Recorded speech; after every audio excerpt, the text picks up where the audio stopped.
Bien, estamos. Nos faltan bastantes. Bueno,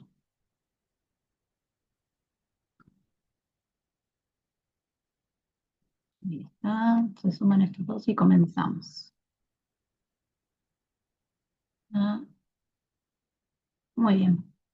Bueno, nos habíamos quedado acá. Vamos a ver qué son los placebos. En este caso, si lo definimos al placebo, es una sustancia inerte o una intervención que no tiene un efecto específico sobre la condición que se está tratando, pero que se administra a un paciente para simular un tratamiento activo. El uso principal generalmente se usa en ensayos clínicos para comparar los efectos de un tratamiento activo con los de una sustancia inactiva. Aunque no tienen propiedades farmacológicas activas, los placebos pueden inducir efectos en los pacientes, conocidos como lo que se llama efecto placebo, y debido a factores psicológicos como la creencia en la eficacia del tratamiento. Hay ciertos pacientes que no tienen un problema clínico, pero que tienen un problema psiquiátrico que ante un determinado tratamiento necesitan más cantidad o más, o que les prescriba, que el médico les prescriba algo. Ahí es cuando el médico prescribe un placebo. A la semana el paciente vuelve y se siente bien, ¿sí? Pero no es que tuviese alguna sustancia. Dentro de ese placebo podemos encontrar sustancias inertes, ¿sí? Un comprimido de azúcar, suero fisiológico, cualquier otra sustancia que no tenga propiedades farmacológicas. También están lo que se llaman intervenciones inactivas, que también pueden ser una intervención que no tiene un efecto directo sobre la enfermedad, como simular una cirugía o una estimulación eléctrica, o también apariencias similares entre un placebo que debe parecerse al tratamiento activo para que el paciente no pueda distinguir entre ambos. Vamos a algo simple, los anticonceptivos, los últimos comprimidos, ¿sí? Son placebos, ¿sí? Justamente sirve para que la mujer no se olvide la toma diaria, ¿sí? En esos 3, 4, 5 días, ¿sí? Y que no pierda la constancia. Eso podría incluir dentro de lo que son los placebos. Em, la función que tienen. En el caso de los ensayos clínicos, los placebos se utilizan para comparar la eficacia de un tratamiento experimental con la ausencia del tratamiento. Esto permite determinar si los efectos observados en el grupo tratado con el fármaco son reales o simplemente se debe al efecto placebo. También tenemos lo que es el efecto placebo, que es la mejoría que experimenta un paciente después de recibir un placebo. Esta mejoría se debe a factores psicológicos como las expectativas del paciente y sus creencias en eficacias del tratamiento. Y por último, tenemos lo que son las prácticas clínicas. Aunque éticamente son cuestionables, los placebos se pueden utilizar en las prácticas para aliviar síntomas en un paciente que no responde a otros tratamientos o para mejorar efectos secundarios de tratamiento. Sí, son prácticas que en realidad se simula, pero no se le hace nada al paciente. ¿Cómo funcionan entonces estos placebos? Se refiere al efecto, a la respuesta positiva o mejoría en los síntomas de un paciente que ocurre después de recibir ese placebo. Ahí está. Estas causas pueden ser causadas por factores psicológicos como las expectativas, la sugestión o la asociación con experiencias previas de otros tratamientos. También, aunque no curan las enfermedades subyacentes, los placebos pueden aliviar síntomas como dolor, ansiedad, fatiga. Y estos efectos no es una ilusión para todos ellos, sino que es una respuesta fisiológica real que involucra mecanismos cerebrales y neuroquímicos. Es como cuando uno se escucha que si uno es optimista, es como que te va mejor en la vida. En cambio, si es una persona que es negativa, que todo lo que hace empieza con un no, ¿sí? Y afronta distintos problemas, y generalmente, ¿sí? Esas personas negativas por ahí no les vaya tan bien. ¿Sí? Bueno, el efecto placebo muchas veces tiene que ver con esa respuesta, esa ilusión, esa respuesta fisiológica que tiene el propio cuerpo ante determinados síntomas. Em, por lo tanto, los efectos del placebo pueden aliviar síntomas, dolor, ansiedad, fatiga, y tienen efectos adversos. También se han observado efectos adversos asociados al placebo, a lo que se llama efectos nocebos.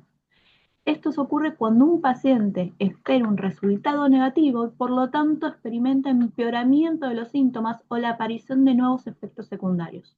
¿Qué significa? Al paciente se le dio un placebo, que no va a hacer ni bien ni mal, pero el paciente piensa que le va a ir mal con eso, ¿sí? Y realmente le va mal, ¿sí? Va a tener o dolor de cabeza, o náuseas, o algún efecto adverso. Bueno, eso se llama efecto nocebo.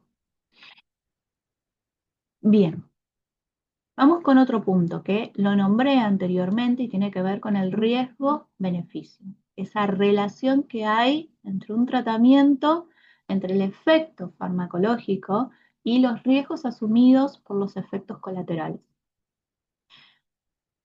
Un ejemplo bien marcado es la quimioterapia. ¿Sí? En estos casos sabemos todos los efectos que trae, todos los riesgos que trae, que va a afectar a todos los órganos de nuestro cuerpo.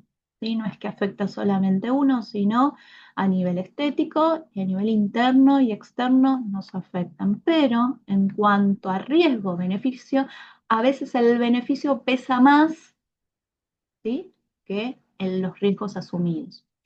Otro ejemplo es si a un paciente de 95 años se le quiere hacer un tratamiento con quimioterapia y seguramente los riesgos van a ser mucho mayores que el beneficio que le va a traer. Por lo tanto, se opta con otros tratamientos. ¿Sí? Em, bien, hasta acá estuvimos viendo todo lo que es la cajita, la caja del medicamento, lo que es el prospecto. Vamos a empezar a ver algunas de las ramas o aristas que tiene la farmacología, ¿sí? Y una de ellas va a ser la farmacocinética. Cuando nosotros hablamos de la farmacocinética, es muy importante entenderlo. A partir de acá se determina la aparición, la duración, la intensidad de los efectos que genera un medicamento. Va a estudiar el impacto de ese fármaco desde que se introduce en el organismo hasta que es totalmente eliminado. Por lo cual va a pasar por 4 fases o 4 pasos, que es la absorción, la distribución, el metabolismo y la eliminación. Y se sabe que la farmacocinética es una rama de la farmacología que va a estudiar estas 4 fases. Si tenemos que resumirlo aún más, ¿qué significa? Abarca todos los procesos orgánicos desde que un fármaco ingresa, se absorbe, se distribuye, llega al sitio de acción y luego es eliminado del organismo. Por lo tanto, vamos a ver estos 4 pasos, ¿sí? Simplemente vamos a empezar con la absorción, que se entiende que es el proceso que realiza un fármaco desde que se administra hasta que llega a la circulación sanguínea, hasta que pasa a la sangre. La absorción tiene lugar mediante membranas celulares, aunque también depende de ciertos factores, como el grado de ionización, de liposolubilidad, y además sabemos que los medicamentos liposolubles con reducción de peso molecular y no ionizados tienen más facilidad para atravesar las membranas plasmáticas de las células. La absorción es la fase más influyente y precisa, ya que determina el tiempo en que requiere un fármaco para producir su efecto.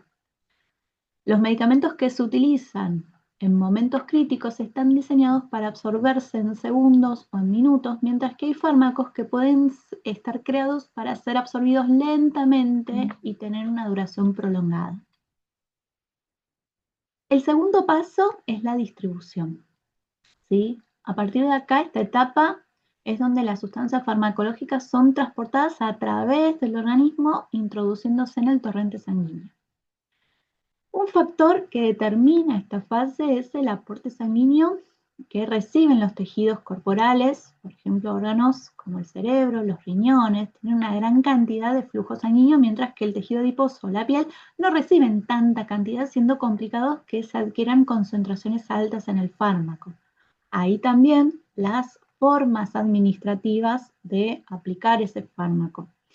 Y además, cuando se ingieren dos o más fármacos, las consecuencias es que puede haber una interacción en la distribución, lo que hablábamos antes de la interacción farmacológica.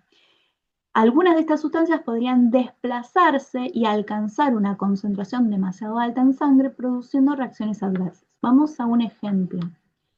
Cuando un paciente tiene gastritis, ¿sí? Que es una inflamación de la mucosa gástrica, en ese caso se le puede prescribir un IBP, que es un inhibidor de la bomba de protón, omeprazol, pantoprazol, cualquiera de ese grupo, y lo que se dice es que se tiene que administrar una hora antes del desayuno, ¿sí?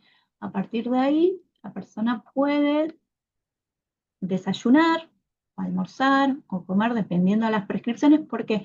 Porque ya el producto lo que realizó es una capa protectora justamente para no seguir lesionando esa mucosa, ¿sí? Bien, entonces, la distribución es la llegada del fármaco al torrente sanguíneo y de allí va al sitio de acción. En cuanto a la biodisponibilidad, que es una palabrita muy linda que se usa, es el porcentaje de fármaco que llega al tejido o al sitio de acción. Es el mayor volumen que va a llegar a donde a mí me duele, donde yo tengo el problema, ¿sí? Y también ahí tiene que ver mucho los medios de administración. Después vamos a ver, dependiendo dónde esté el problema, es cómo va a llegar ese medicamento. Y cuanto mayor volumen de ese fármaco llega al sitio de acción, mucho más eficaz va a ser ese fármaco, ¿sí? No es lo mismo que llegue una biodisponibilidad que tenga del 10% a que tenga del 60% o al 90%. El que tenga el de 90%, una biodisponibilidad de un 90%, va a ser un medicamento mucho más eficaz, ¿sí? Pasamos al tercer paso, que es el metabolismo, ¿sí? A este punto ya el medicamento ingresó al organismo, se distribuyó, o sea que pasó a la sangre y a partir de ahí se tiene que metabolizar. Para que los fármacos puedan ser eliminados del organismo con mayor facilidad, tienen que darse lo que es el proceso de transformación química, ¿sí? Ahí los compuestos químicos se convierten en compuestos hidrosolubles y más polares, por lo que es más sencillo la eliminación por los pulmones, a través de la respiración, a través de la bilis, ¿sí? Que luego se drena a la segunda porción del duodeno y de ahí pasa lo que es yeyuno ilio, colon, materia fecal, y de los riñones lo que es la vía, digamos, por orina. El metabolismo en sí genera reacciones complejas y rutas bioquímicas que transforman los fármacos, las vitaminas, los minerales, los nutrientes. Y esto se produce principalmente en el hígado, aunque también puede interferir los pulmones, la piel, los riñones o células del tracto intestinal. La acción del metabolismo se da a la función que realiza el sistema enzimático microsomal hepático que se encarga de la inactivación del fármaco y va a acelerar el proceso de eliminación. Algunos pacientes presentan una reducción en la actividad del metabolismo hepático, o sea, tienen problemas en el hígado, lo que va a afectar la acción del fármaco y de esta forma necesitará una disminución de la dosis, en pequeñas dosis que se le va a ir administrando. Em, Bien, y el último paso, el 4, es la eliminación, la excreción, ¿sí? Y va a ser la velocidad de eliminación de un medicamento que dependerá de su concentración en el torrente circulatorio y los tejidos. Ciertas patologías pueden afectar en la duración de la acción del fármaco, requiriendo un ajuste de la dosis, y los riñones, como sabemos, son los órganos principales que son los encargados de eliminar justamente ese fármaco. El ejemplo, por ejemplo, el aparato respiratorio es adecuado para eliminar fármacos que puedan pasar con facilidad al estado gaseoso. A partir de acá tenemos dos vías, las vías principales y las vías, digamos, secundarias o menores. Si hablamos de los riñones, ¿qué es lo que hacen los riñones para los que por ahí todavía no vieron la parte renal? A los riñones llega sangre y actúa como un tamiz, un filtrado, ¿sí? Lo que el cuerpo no necesita, ¿sí? Lo va a excretar a través de la orina. ¿sí? Y lo que el cuerpo necesita se va a quedar de nuevo en la sangre. Eso se produce en la nefrona puntualmente, ¿sí? Lo que es la parte pulmonar, los pulmones, lo va a eliminar a través justamente de la expiración, de la respiración. Y el sistema hepatobiliar es a través de la bilis, ¿sí? Que es la unión entre el hígado y la vesícula biliar, que va a ser excretado a, ya lo dije antes, lo que es el intestino delgado, ¿sí? Intestino grueso, afuera, ¿sí? Y en cuanto a las vías menores, secundarias, tenemos las glándulas salivales, el estómago, el intestino, el colon, glándulas sudoríparas, ¿sí? En la transpiración, en la leche materna, en las lágrimas, en el pelo y a través de la piel, ¿sí? O sea, a través de la piel estamos hablando por estas glándulas sudoríparas y sebáceas. Bien, como estuvimos viendo lo que son lo que es la farmacocinética y estos cuatro pasos, uno de ellos, estuvimos viendo, van a ser las formas farmacéuticas, o sea, cómo estos fármacos ingresan al organismo, ¿sí? Y acá tenemos distintas formas que se pueden administrar, como las formas sólidas, tengan en cuenta las siglas, ¿sí? Forma farmacéutica sólida, semisólida, líquida y gaseosa. Vamos a ir viendo paso a paso alguna de ellas. En el caso de las sólidas, ¿sí? Perdón, estoy con estos climas, no me ayudan. Bueno, vamos con la primera, que es la forma farmacéutica sólida. Cuando estamos hablando de las sólidas, estamos hablando de polvos en los cuales la forma más simple son los medicamentos sólidos. ¿Sí? Tenemos también las cápsulas, que pueden ser polvos o gránulos encapsulados en gelatina, los comprimidos, ¿sí? Las grajenas y los supositorios, ¿sí? En cuanto a las formas semisólidas, ¿sí? Tenemos geles, que son preparados semisólidos que se licúan con el contacto de la piel, cremas, que son preparados semisólidos con mayor proporción acuosa, o sea que es un proceso más húmedo. Después tenemos las pomadas o ungüentos, que son preparados semisólidos exentos de agua, o sea que no van a tener agua, por lo tanto son procesos secos, a diferencia de las cremas. Y por último tenemos las pomadas, que son procesos, son las pastas, perdón, son pomadas grasas mezcladas con polvos insolubles. Acá no va a haber agua, ¿sí? Sino que son polvos insolubles. Pasamos a lo que es la forma farmacéutica líquidas, ¿sí? Hablamos de soluciones en el cual el principio activo se encuentra en un vehículo acuoso u oleoso, uno u otro. Las emulsiones, en el cual el principio activo es un líquido oleoso disperso en un líquido acuoso, y una suspensión que el principio activo es poco soluble, en el cual también por último tenemos la loción, que son formas líquidas, generalmente agua o alcohol que vehiculiza lo que es el principio activo. Bien, y por último tenemos la forma farmacéutica gaseosa. En este caso tenemos dos formas, inhalaciones y aerosoles. Las inhalaciones son medicamentos que debido a su elevada presión de vapor se vaporiza a temperatura ambiente, y a esa temperatura y mezclados. Esperen un segundito, chicos. Esperen un segundito. Pido disculpas. Un segundito.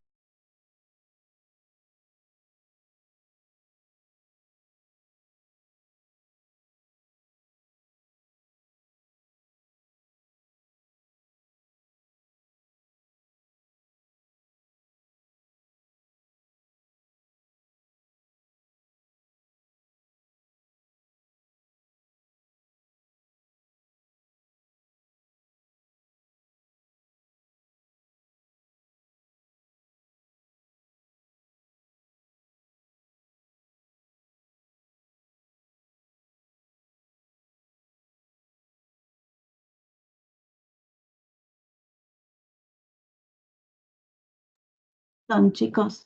Perdón. Bueno, Ahí estamos. Bueno, entonces estábamos en la forma farmacéutica gaseosa y en este caso tenemos dos. Si hablamos de inhaladores, ¿sí? Por ejemplo, tenemos lo que son las administración también a nivel bucal y o nasal, que son con efecto localizado o sistémico. Podemos hablar también lo que son los nebulizadores, ¿sí?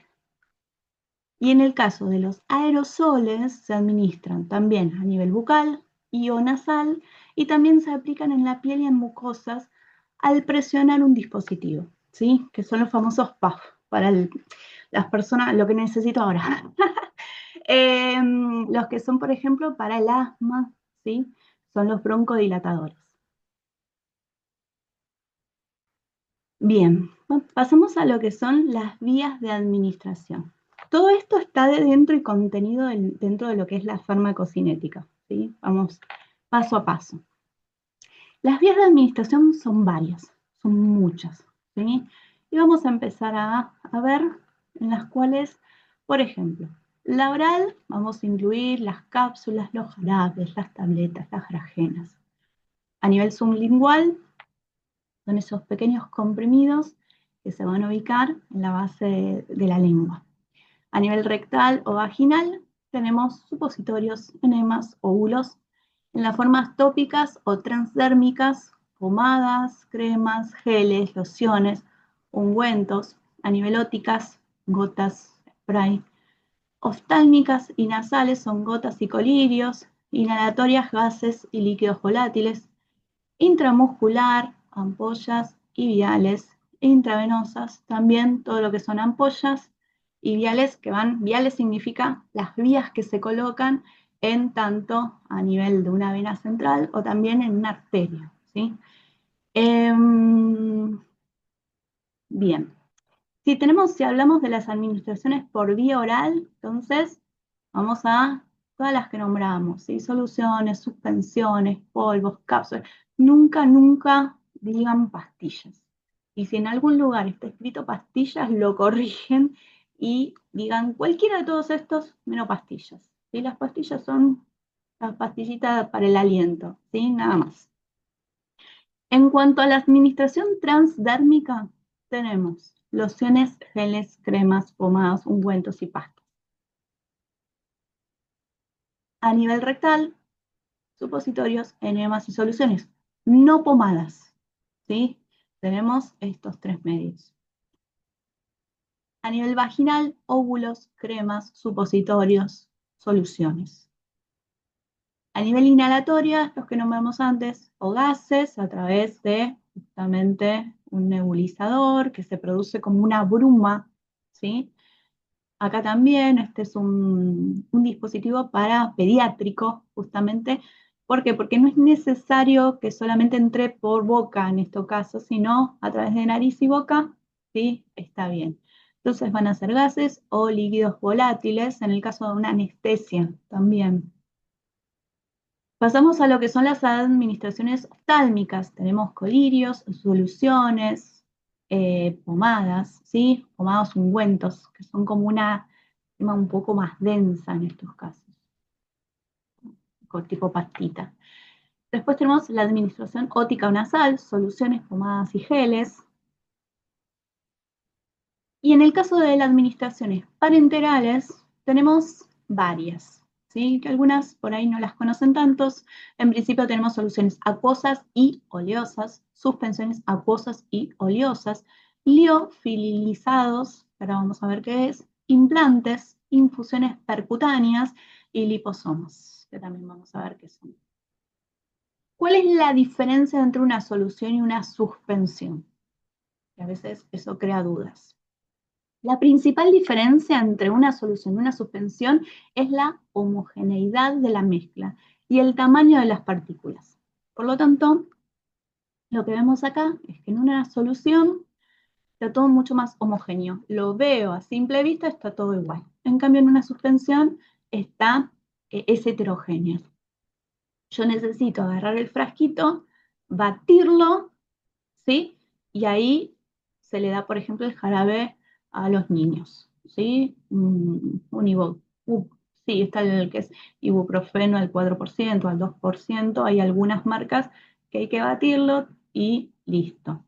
En cuanto a lo que es los tamaños, ¿sí? La solución van a ser mucho más pequeñas, la suspensión más grandes, la apariencia en la solución es clara y transparente, no tiene ningún sedimento y después está la separación de fase que no va a tener. En cambio, la suspensión son moléculas más grandes, es turbia y opaca, tiene sedimento, ¿sí? En el cual si uno lo deja reposar, ¿sí? Se puede ver la diferencia y obviamente va a estar separado en fases. ¿A qué llamamos liofilizado? En este caso son medicamentos que aquel que ha sido sometido a un proceso llamado de liofilización, o también conocido como deshidrocongelación. Este proceso elimina la eliminación del agua de un medicamento congelado mediante sublimación a baja presión, lo que resulta que es un producto seco y estable y que conserva sus propiedades. La liofilización elimina por completo todo lo que tiene que ver con la humedad del fármaco para que cuando esté venga sellado y sea químicamente estable y tenga una vida útil mucho mayor que la del fármaco original. Estos, digamos, tenemos ejemplos como las cefalosporinas, eritromicinas, que son antibióticos, cloranfenicol. Eh, ¿Qué son los implantes como vías parenterales? En este caso, un implante va a ser la administración de un medicamento que consiste en una vía parenteral, que son todas las inyectables, ¿sí? Cuando se introduce directamente en el cuerpo, generalmente debajo de la piel, para liberar un medicamento de forma controlada y prolongada. Y esta vía permite que el medicamento se absorba gradualmente en el torrente sanguíneo, evitando la necesidad de inyecciones frecuentes. Tenemos lo que son los implantes como vías parenterales, ¿sí? Hay anticonceptivos subdérmicos, en este caso se insertan debajo de la piel, o también está el famoso chip sexual, que en realidad lo que es son hormonas, ¿sí? Que liberan el medicamento de forma continua en un periodo prolongado. Los beneficios en estos casos que son varios, tienen muchos beneficios, lo que puede mejorar la adherencia al tratamiento y la eficacia, puede evitar los picos y valles en los niveles sanguíneos del medicamento y pueden estar asociados con inyecciones intermitentes. Como les dije, ¿sí? Uno de los ejemplos son anticonceptivos implantables, ¿sí? También implantes hormonales de larga duración o también implantes para la prevención del VIH. ¿Qué pasa con las infusiones percutáneas? En este caso se refiere a la administración de líquidos o medicamentos directamente en el cuerpo a través de la piel utilizando un agua o catéter. Este método se utiliza comúnmente en situaciones donde la administración intravenosa no es posible o deseable, como en cuidados paliativos para la administración de medicamentos o en la hidratación. Hay distintos tipos de infusiones percutáneas. Las subcutáneas justamente van en el tejido adiposo bajo la piel, generalmente con una aguja o un catéter corto.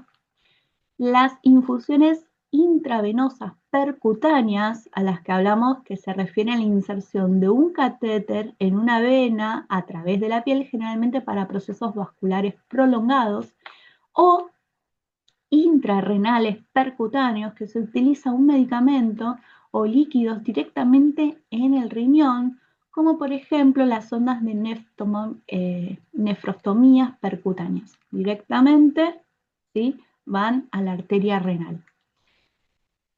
Usos comunes en las infusiones percutáneas en cuidados paliativos, en accesos vasculares prolongados, en neonatos y adultos para evitar funciones repetitivas, administración de antibióticos y otros medicamentos, hidratación, control del dolor mediante bombas de infusión intratecales o periféricas y administración de contrastes en procedimientos de diagnóstico por imagen.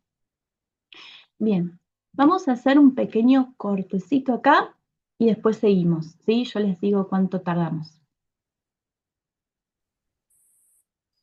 Ahí volvemos, chicos.